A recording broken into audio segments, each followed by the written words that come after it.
Alright, today I'm going to be talking about the 6 trigonometric functions, all of which pertain to a right triangle. So I'm just going to draw a right triangle for reference, and I'm going to draw a theta,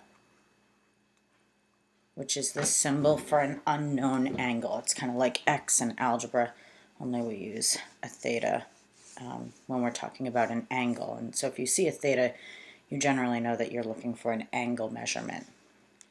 So the most common ones that you are familiar with are probably sine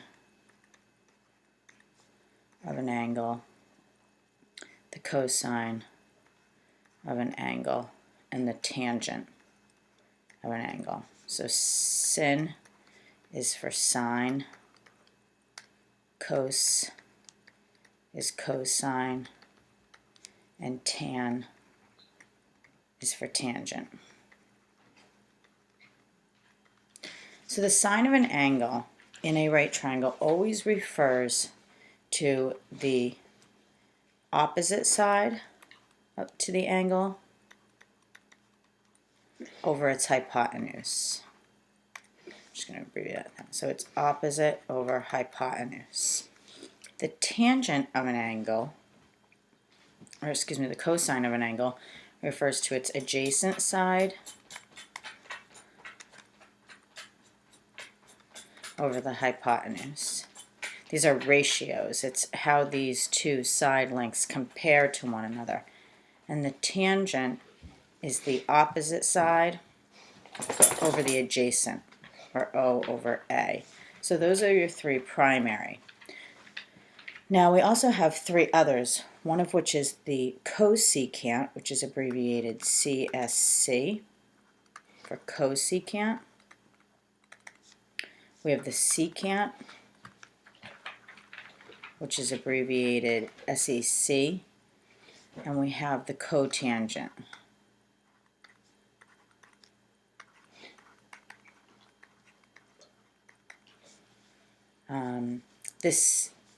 There's a special relationship between the sine and the cosecant, the cosine and the secant, and the tangent and the cotangent. They're called reciprocals of one another. So 1 over sine is cosecant. 1 over cosine is secant, and 1 over tangent is cotangent. And because of that, when we try to figure out what the cosecant is, we just use the reciprocal of sine. So it's the hypotenuse over the opposite. The secant of theta, oops, I forgot my theta up there. Secant of theta is hypotenuse over the adjacent side, and cotangent is adjacent over hypotenuse. Those are your 6 trigonometric functions, and they all relate to if this is your theta here, opposite over hypotenuse is sine, adjacent over hypotenuse is cosine, opposite over adjacent is tangent, and then the reciprocals. So that's how you find them. Now these relationships, because they're ratios, it doesn't matter how big or how small the triangle is, the relationship of the opposite to the hypotenuse, for instance, will always reduce down to the same fraction, or as your calculator computes it, a decimal. So why are those important? Well, those are important because if, for instance, I ask you to find the 6 trig functions of a coordinate that's on the axis, say I give you this coordinate, and I say, well, this coordinate is negative 8 over 17. Okay? Well, excuse me, not negative 8 over 17. Negative 8, 17. Oops. Now I've got an entirely different idea. I'm going to call this negative 8, 15. Okay, so that coordinate's at the point negative 8, 15, which means it goes back on the x-axis 8 units, and then it goes up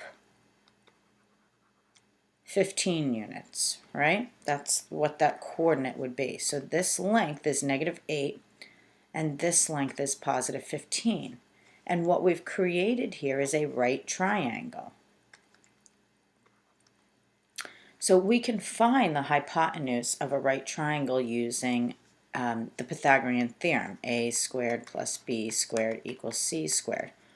Or hopefully you're recognizing that this is a common Pythagorean triple. It's an 8, 15, 17. So I know immediately that this is 17, but if I didn't know that, I'd take 8 and square it, I'd take 15 and square it, and I'd solve for c.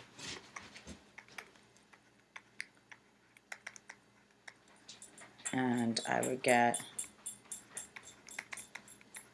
289 equals c squared. I would take the square root of both sides, and I would find that c equals 17.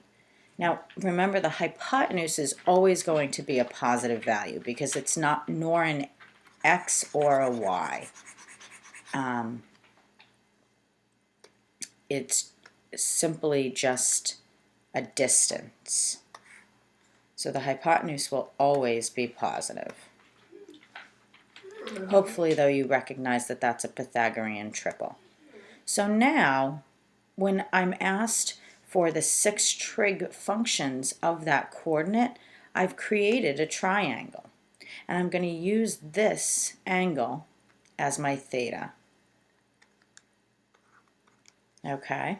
So the sine of that angle, sine of any angle, is always opposite over hypotenuse. So opposite is 15, hypotenuse is 17. So the sine of this angle right here, I don't know how big the angle is, but I know that the sine of that angle is the opposite over the hypotenuse. Then I'm going to look for the cosine. Well, the cosine, again, is the cosine of an angle is always the adjacent side over the hypotenuse. So the adjacent side is negative 8, right? Here's the adjacent, here's the hypotenuse.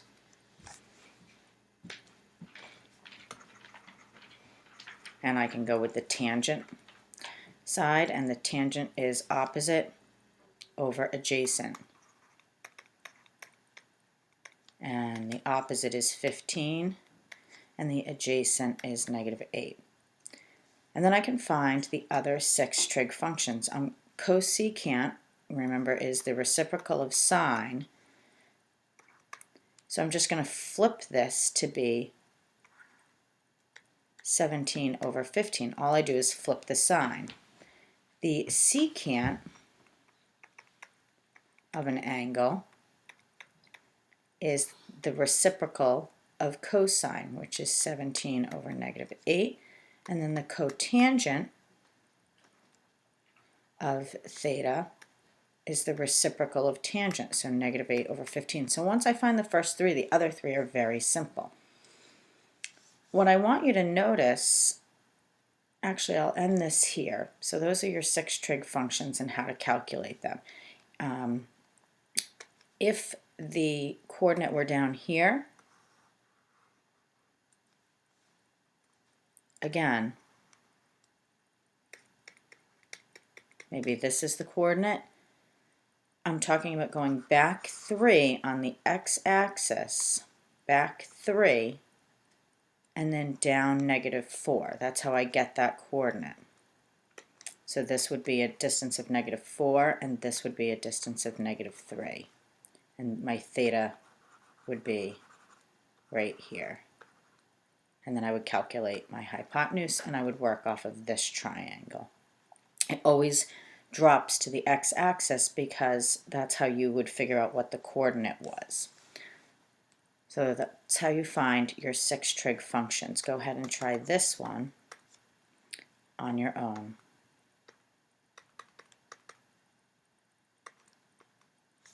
Good luck.